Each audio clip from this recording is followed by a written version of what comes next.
Why did I think it would be fine filming with the AC off? Hey guys, it's Casey, and today we are going to be wrapping up what I read in August. So August was the greatest reading month that I think I have ever had. I read, oh, I don't even know, I should get the stats, huh? I read 16 books in August, which came out to over 7,000 pages. I think the other month that I read a ton of pages in was February, and it was like 3,600 pages, and I read almost double that. Overall in the month, I had 3 5-star books, 8 4-star books, 3 3-star books, and 1 2-star book. So quality-wise, it was really good too. But because I had already read 9 books by about the halfway point through the month, I actually did a mid-month wrap-up because I didn't want this video to be an hour and a half long and take me 3 hours to film. So I am going to mention all of the books that I read throughout the month and give you my ratings, but if you want detailed thoughts on the ones that happened in the first half, I'm going to have to direct you to that other video because all I'm going to be doing is sharing my rating for those. So the very first book I read in August was The Disasters by M.K. England. This is a young adult sci-fi novel and I gave it 4 stars. I really enjoyed it. Next, I read I Am the Messenger by Marcus Zizek, and this is a YA contemporary mystery book. I gave this 2 stars. Was not it for me. Then I read Fool's Errand by Robin Hobb. This was 5 stars. This was amazing and I loved it. Then I read Rat Queens Volume 2, which is a fantasy graphic novel. I gave this one 4 stars overall. I did really enjoy it. Then I read Exit Strategy by Martha Wells, and this is the 4th book in the Murderbot Diaries, which is a series of sci-fi novellas, and I gave this one 3 to 3.5 stars. This was not my favorite one of the series, but I did like it. I also read Descender Volume 1. This is a sci-fi graphic novel, and I gave this 4 stars. I really enjoyed this one. Then I read Crest by Marissa Meyer, and this is a young adult sci-fi fairy tale retelling. This is the 3rd book in the series, and this was my favorite one so far, and this one gets 4 to 4.5 stars from me. Next, I read The Golden Fool by Robin Hobb. This is the 2nd book in the Tawny Man trilogy. Fool's Errand was the 1st, I don't know if I said that, which is an adult fantasy series, and I loved this. I cried a lot in both of them. 5 stars, amazing. I talk about these a lot in the first video. And then the final book I read in the first half of August is Space Opera by Catherine M. Valenti. This is an absurdist sci-fi that I enjoyed, but overall didn't blow me away, so I gave it 3 stars. But let's go ahead and talk about what I read in the second half of August. So in the second half of August, I read 7 more books, and some of these books were a bit longer, so I did read fewer books in the second half. So the next book that I read in August was Oathbringer by Brandon Sanderson. Speaking of long books, I think this is the longest book that I own. Like, I can't even hold it up by the side to show it. I gotta like fully support it. So Oathbringer is the 3rd book in the Stormlight Archive, which is an adult fantasy series that I really struggle to explain the plot of, that throughout history has gone through multiple desolations, and there are signs happening that the next desolation is coming, and that this old protective order called the Knights Radiant might be returning. So this follows a bunch of different characters as they are kind of figuring out the mysteries of this world and possibly working to get the Knights Radiant back together to protect it. So this is the 3rd book, so it's kind of hard to talk too much about it without spoilers, but I adored this. This is a 5-star read from me for sure. I don't know if it's my least favorite one in the series. Like, it's getting 5 stars, so it's amazing. So least favorite feels kind of bad to say, but I know Words of Radiance, the 2nd book, was my favorite, and I remember Way of Kings completely blowing me away when I read it. I'd have to reread them to more directly compare them, but I know I liked Words of Radiance a little bit more than I liked this one, which I think is kind of a common opinion to have. So by the time we get to this 3rd book, I feel like the characters are really well established. We're not getting a lot of new characters coming in. We've spent a lot of time with the ones that we have, and they've developed in such fascinating ways. Shalana in this book, I was frustrated with a lot of the time, but I felt like the direction that her character went in was extremely interesting. Adolin Colin, I love with all of my heart. Adolin is amazing and everything, and his development in this was also so good. You gotta love Kaladin. Like, I'm just listing off characters and saying their development was so good, because honestly there isn't anyone I felt was mishandled throughout this book. Every single action made sense, every single action was interesting, and they all went in such fascinating directions. Especially now we're in the point of the series where the characters are starting to like figure things out as far as how the world works. I believe that they're wrong about a lot of things because Brandon Sanderson likes to take your assumptions about the world and the characters' assumptions about the world and just flip them on their head. But they're starting to get the picture of what's going on, and it's really fascinating to watch happen and see how they slot themselves into this greater picture. The other thing about Oathbringer specifically was it was a bit more centered on Dalinar's story, and Dalinar was a character that I liked in the first couple, but this one really solidified him as a character overall to me. Throughout the first couple books, he had clear motivations and clear like paths and interesting things going on, but in this one we started to actually understand his backstory, and to be frank, he started to understand his backstory a little bit more. And I think the way that that was done was very good. The way that they were presented made it much easier to connect with than being told that these things happened previously in his life. Like, there are flashbacks for Kaladin and Shallan in the previous 2 books, and they're very well written, they're very good, but the way these were done and the way that Dalinar reacts to these memories coming up in the present made this a lot more difficult. Like, those hit really hard, and they were so good. The reveals we got about the greater world and the plot itself I thought were also very interesting. However, they didn't happen until like the very end. This book, less progression happened in this one than you would expect. Words of Radiance was a ton of plot progression, a ton of reveals, a ton of figuring things out and moving pieces. This one was a lot less of that. There was a lot more character development and trying to understand what was going on, and less like major moves happening. There were major moves. The last 200 pages I read in like one sitting because the Sanderlanche just happened and completely blew me away. But up until that point, it was a lot slower paced than some of the other ones, which I don't mind, but I did definitely notice that slightly less happened. Honestly, basically every Brandon Sanderson book I've read, I've absolutely adored, and I think Stormlight Archive is one of my favorite fantasy series of all time.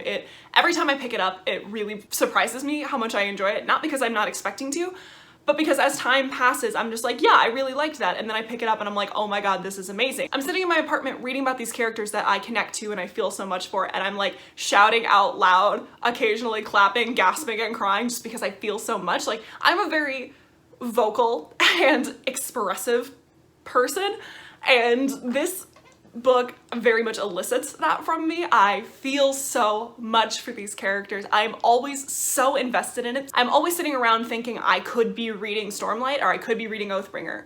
When I'm trying to do other things, like, I get so completely sucked into these books that it doesn't faze me that they're so long, and I also get through them faster than I would most other stories of this length, I think. So this was amazing.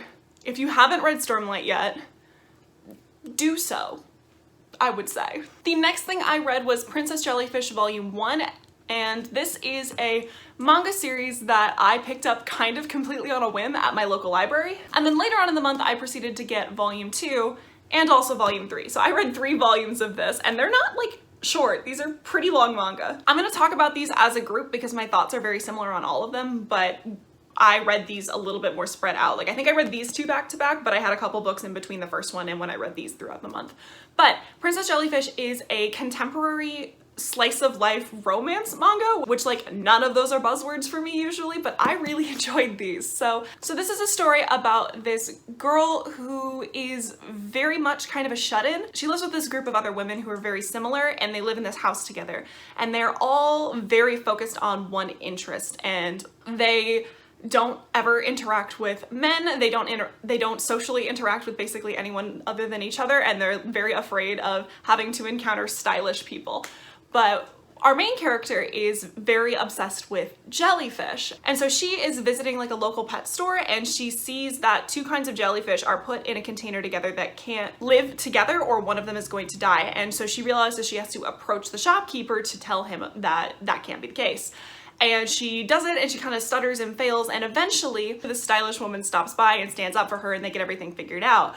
And this woman ends up hanging out with her, and they become close friends, only to find out that she is in fact a man who likes dressing up as a woman. This completely shakes up our main character's worldview because she has not spoken to stylish people or men, and now this person is both. Normally contemporary is not my thing and romance is not my thing. This isn't like super heavy on the, well, it's not like a romance manga, but there is romance in it. I don't know how to classify romance because I don't read enough of it. But every time I sit down to read this, I end up having a good time, and it completely like takes me out of the stress that I'm having. Like, I read sci-fi and fantasy a lot of times for escapism, I'm gonna be honest. Like, I do really love it, but also it helps me forget about some of the things going on in the real world, which is often why I don't like to read contemporary as much, because if you take real world problems and you put them in a real world setting, it's too real for me sometimes. I like real world problems in fantasy settings, but this is ridiculous, over the top, wonderful slice of life, romance, rom-com mess in a real world setting. And for some reason, this was like the kind of escapism I needed at the point I read it during the month. It was so fun. And I just really, really enjoyed these. I don't think I've said my star ratings yet. I'm just talking. I gave the first one like 4.5 stars, and then on the other 2 volumes after that, 4 stars. Like, I don't think they're, I'm gonna put these down, they're heavy. I don't think they're 5 stars. They're not absolutely amazing, blow me away, but they're so fun and I really love them. And there are 9 volumes out total and my library has all of them. So I'm going to try not to just barrel through all of them in the next month, but I might do that anyway. And I really want to own these eventually, but manga and graphic novels are expensive and my library has them. So I watched the anime for this when I was in high school. The anime only has, I think, like 12 episodes. It's like basically the first book and a half, I think. So I'm now starting to get into territory that I haven't seen yet, and it's just so fun. Like, it's a fun time. Would recommend. So the next absolute chunker of a book that I read was Jade War by Fonda Lee. So this is the second book in the Greenbone saga, and I was pleasantly surprised by this book. So I gave this 4.5 stars. Like, this was almost a 5-star book for me. So overall, this series is about these kind of clan wars, almost like this organized crime fantasy book. So in this world, jade is a substance that certain people can use to enhance their abilities, like their strength or their perception, things like that. And there are certain clans, certain families that have control over different proportions of jade. And in the first book, there is a new synthetic jade that gets kind of injected into the market, and this shifts the balance of power between the No Peak clan, which is the one we're primarily following, and the Mountain clan. And there basically turns into this kind of organized crime fantasy The Godfather situation. It's really interesting. I gave the first one 3.5 stars though, because I felt like I couldn't connect to the characters, and this is pretty character driven. Like, there is a plot. The plot is there and it's very detailed and interesting and highly political, but the draw of this for most people is the characters. And because I failed to connect with the characters in the first one, I just didn't get why people loved this so much.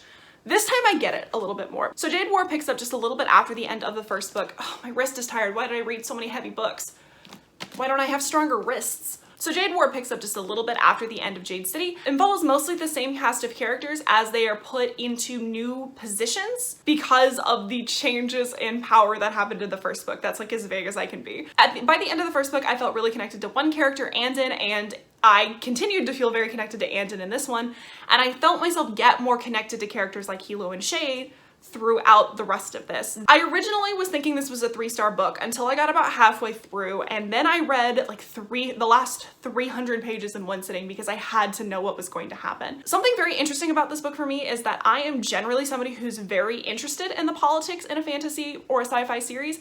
This one I'm not as much, which is interesting because it is highly political, but that's not what draws me to it. It's more that that's a device to put the characters in fascinating and challenging and upsetting situations, and I like seeing how they act and react in those spaces. I don't care as much about the string pulling and the puppeteering in this as I do in other stories, which is like really strange for me, but I was way more interested in like the relationship drama and the murder, big shocking moments. That is what drew me to this more than it does for other books, which is not my normal thing, and I'm still trying to figure out like why that is.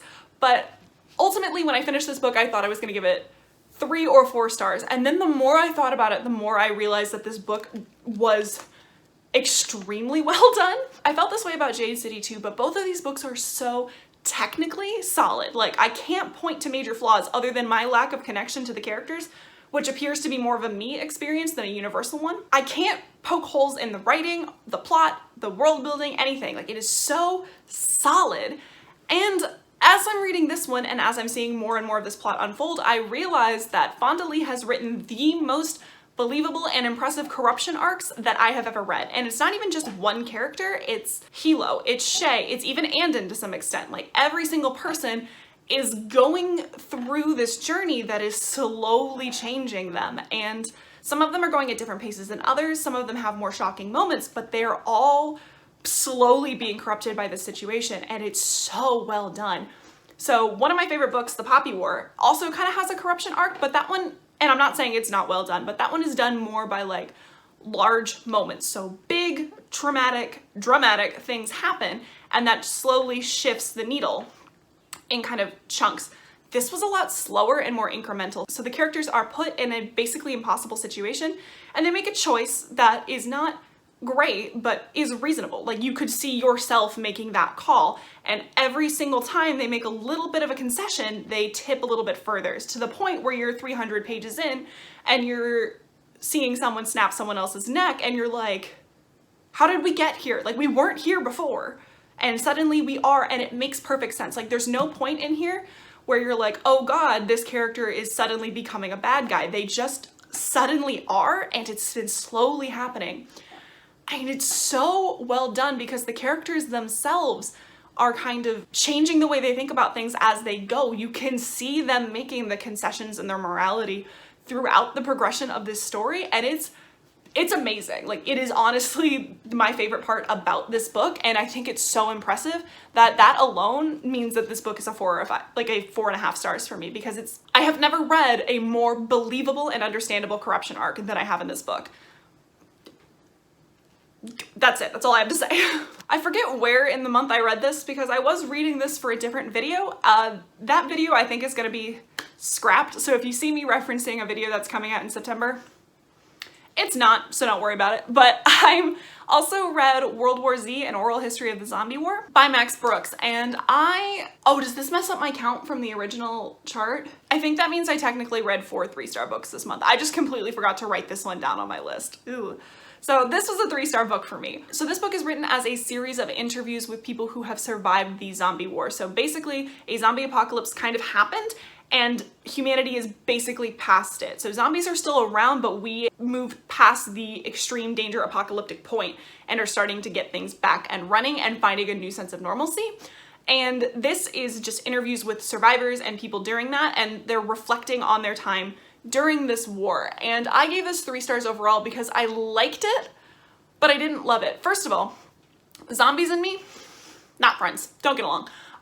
They freak me out way more than is reasonably proportional for how scary the thing is supposed to be. So anytime there was a description of a zombie or a zombie attack, no, I was out. But that's not affecting my rating of this, or at least I'm trying not to let it affect my rating of this, because I think the way that this was told was fascinating. I think these interviews with these people, this very human story of this really dramatic, tragic event, was a very fascinating way to do it, especially since it was all retrospective. So this book was broken up into different sections, kind of like before it happened in the early days, and then like as it went on, just kind of the interviews were grouped by time and subject matter a little bit, and the early days stuff and the right after stuff was my favorite stuff. Those were my favorite sections because those were the most like human stories. Like I really liked hearing about people dealing with and experiencing the trauma more than I liked hearing about how society dealt with the zombie apocalypse as a whole. When it was one character talking about a very isolated experience that they had and how they reacted to it, I really enjoyed it. But then there was a lot of talk about like how the militaries react and how governments reacted and how we reacted economically. And there was a lot of talk about just different types of like weapons and stuff like that. And I just did not care about most of those. I also made the mistake of putting this book down, reading the entirety of Oathbringer, and then picking it back up. And when I picked it back up, I just didn't really care. Like, I felt like I got what I needed out of this book. I got what it was trying to do and what I wanted from it in that first chunk. And then I didn't feel the need to carry on. So overall, like, I like this. I see what it did, and I think it did it very well. I don't think this was for me, so I think I gave it a 3-star overall. And then the last book I read, and probably my least popular opinion, is Malice by John Gwynne. So I struggled with this one, I'm not gonna lie. I gave this, I think I'm giving it a low 3-star. I considered giving it a 2.5-star, but overall, I think that I'm a coward. No, I think this book does deserve a 3-star, but it's close, I'm not gonna lie. So Malice is a multi-POV adult fantasy story about this world that is currently in a peaceful situation, but there are signs that things are changing and people are afraid that the God War is coming. So there are very eerie signs that things are going wrong. The giants are kind of starting to fight back a little bit more, and some supernatural signs and things like that. And so this follows a bunch of different characters as they are setting up and making moves on one side or another of this impending war and how people are trying to deal with it, kind of. And this book is very tropey. That wasn't my problem with it, I don't think. I don't mind tropes, especially because, honestly, I was gonna say I haven't read enough fantasy, but like, I read a bit. This book has a prophecy, tabbed out prophecy moments for later reference. It's got your typical farm boy, chosen one situation going on, but I think it's going to be done in a more interesting way.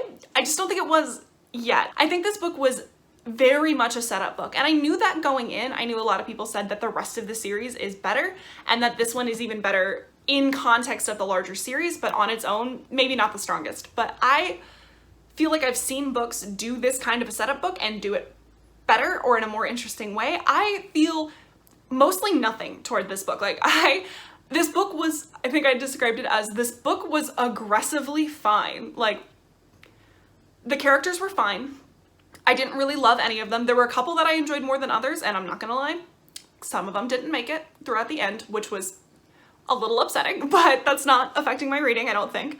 But the characters were fine. I liked them fine. I didn't have super deep connections to any of them, but they weren't poorly written. The writing was a little bit clunky at times. It just wasn't super, not that it needed to be super lyrical, but it was just like kind of rough in a couple of points, but not to the point that it detracted from my enjoyment. Like, I wasn't actively thinking about it while I was reading. It was only if I stopped to reflect on the writing style that I was like, I mean, yeah, not my favorite, but again, that's fine. It didn't detract from my experience. The plot, fine. A little bit predictable, but I've heard that it subverts a lot of the tropes later on. Not very fast moving. The first chunk of this was very slow. Everyone kept saying that the second half was a lot better, and the second half was definitely faster, but I still didn't feel as much. Like, I kept waiting to get connected to this, and it just never happened for me. But so the plot was also fine. The world building was interesting. I like the fact that there are giants in this. A lot of fantasy I read doesn't have like fantasy races in it, so I actually was very much here for the giants. But other than that, the world building was like pretty basic, and the politics were kind of basic. Like, I don't know, this was so fine. I have no major criticisms. I have no major selling points. This book was just fine. So I'm giving it a 3-star. I don't know, man. This just didn't do it for me the way I wanted it to, which makes me really sad. But I am going to continue this series. I'm just not in a huge rush to do so, because I do see, one thing I will say is I do really see the potential in this. This book spent so much time being this setup book that now that we're at the point that we are at the end of this, I can see where this can go in a way that I would be much more interested in than what we did here. So I am interested in continuing, but I'm just not in any huge rush to do so, because I have series that I'm in the middle of that I am more invested in than I am this one. So I am interested to see if the other books are higher ratings for me. I think they probably will be, but this sadly was not as good as I wanted it to be. I feel nothing. I just feel nothing towards this book. That's it. That's all. That's such a bad note to end this wrap up on, but like, oh well. Now I have to try to stack these all so I can hold them for the thumbnail and the ending. This is too much. I read too much. Oh my god. So I read all of this in August, oh god, and also 5 more books that are currently either were audiobooks or are returned to my library.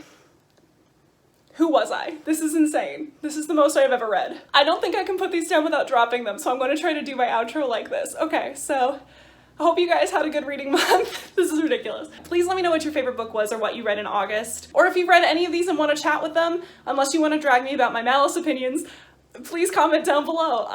But I think that's all I've got for you guys today. If you want to keep up with what I'm reading, I have a link to my Goodreads down in the description below, but other than that, I'll see you guys next time.